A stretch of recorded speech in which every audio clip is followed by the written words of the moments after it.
ইংল্যান্ডের বিপক্ষে সেমিফাইনালের মেগা ম্যাচের আগে কেমন অবিশ্বাস্য দৃশ্য আর্জেন্টিনা শিবিরে।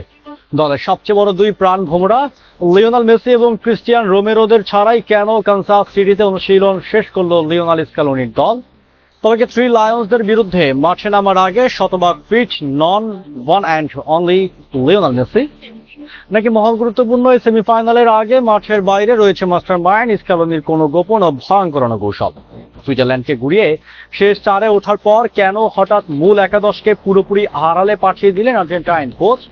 আর্জেন্টিনার ড্রেসিং রুমের এই রহস্যময় অনুশীলনের আসল ভেতরের সত্য ও যুক্তিমূলক ব্যাখ্যা জানতে ভিডিওটি একদম শেষ পর্যন্ত দেখুন। সুইজারল্যান্ডের বিপক্ষে অতিরিক্ত সময় সেই রুদ্ধশ্বাস জয় নিয়ে 2026 ফিফা বিশ্বকাপের সেমিফাইনাল নিশ্চিত করেছে আর্জেন্টিনা।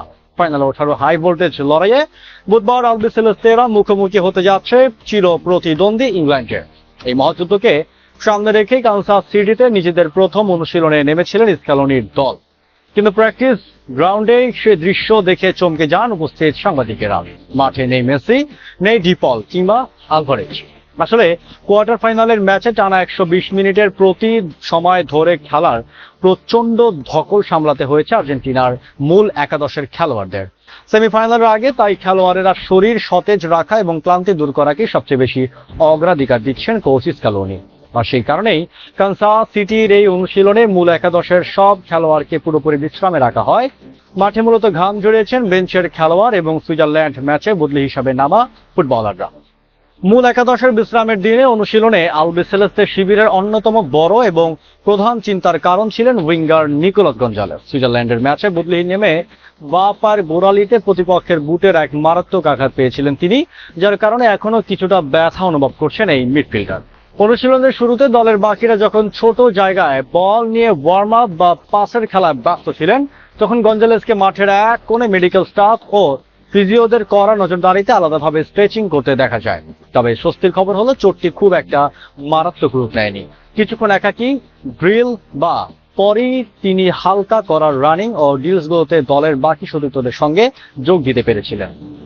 এদিকে আর্জেন্টিনার সমর্থকদের জন্য সবচেয়ে বড় স্বস্তির খবর হলো অতিরিক্ত সময়ে শারীরিক সমস্যার কারণে মাঠ ছেড়ে যাওয়া ক্রিস্টিয়ান রোমেরো এবং লিয়ান্দ্রো পারেদেসের চোট মোটেও গুরুতর নয়।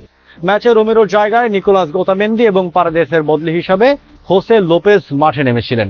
অনেকে ভেবেছিলেন তারা হয়তো বড় কোনো ইনজুরিতে পড়েছেন, কিন্তু দলের মেডিকেল টিম আজ পরিষ্কারভাবে নিশ্চিত করেছে যে স্রেফ অতিরিক্ত ক্লান্তি ও পেশির ওপর তীব্র চাপের কারণেই সতর্কতা স্বরূপ তাদের তুলে নেওয়া হয়েছিল। তাদের কোনো টিয়ার বা গুরুতর ইনজুরি নেই, যা ইংল্যান্ড ম্যাচের আগে স্ক্যালোনির জন্য বিশাল এক বুস্টার ডোজ। পরিকল্পনা অনুযায়ী সোমবার সকাল পর্যন্ত কানসাস সিটিতেই রিকভারি সেশন শেষ করবে আর্জেন্টিনা দল। এরপরই তারা উড়াল দেবে সেমিফাইনালের মূল ভেন্যু আটলান্টার উদ্দেশ্যে। মঙ্গলবার আটলান্টার ঐতিহ্যবাহী মার্সিডিজ বেঞ্জ স্টেডিয়ামে পূর্ণ শক্তির দল নিয়ে অর্থাৎ মেসি রোমেরোদের সাথে অনুশীলনে নামবেন স্ক্যালোনি। আর ওই দিনই ম্যাচ পূর্ববর্তী হাই প্রোফাইল সংবাদ সম্মেলনে সংবাদ মাধ্যমের মুখোমুখি হয়ে ইংল্যান্ড বদের শেষ হুঙ্কার দেবেন মাস্টার মাইন্ড স্ক্যালোনি। মেসিদের এই পুরোপুরি বিশ্রামে রাখার রণকৌশলী প্রমাণ করে ইংল্যান্ডকে ঘুরিয়ে দিতে স্ক্যালোনি কতটা নিখুঁতভাবে প্রতিটি খেলোয়াড় ফুটবলারদের ফিটনেস মেপে বা পা ফেলছে। কোনো চোটের ধাক্কা ছাড়াই সম্পূর্ণ ফ্রেশ ও চনমনে এক আর্জেন্টিনা দল বুধবার মাঠে নামতে যাচ্ছে থ্রি লায়ন্সদের স্বপ্নভঙ্গ করতে। বন্ধুরা, স্ক্যালোনির এই মূল একাদশকে বিশ্রামে রেখে বেঞ্চ বাজিয়ে দেখার কৌশলকে আপনারা কিভাবে দেখছেন? আপনার কি মনে হয় ইংল্যান্ডের গতিময় ফুটবলের বিরুদ্ধে মেসিরা পুরোপুরি শারীরিকভাবে সতেজ হয়ে মাঠে নামতে পারবেন? আপনার মূল্যবান মতামত কমেন্ট বক্সে আমাদের জানান। ভিডিওটি ভালো লাগে লাইক ও শেয়ার করুন। 2026 ফিফা বিশ্বকাপের প্রতিদিন সাইড স্টোরি আপডেট সবকিছু পেতে আমাদের চ্যানেলটি সাবস্ক্রাইব করে পেজটি ফলো দিয়ে সাথেই থাকুন। ধন্যবাদ।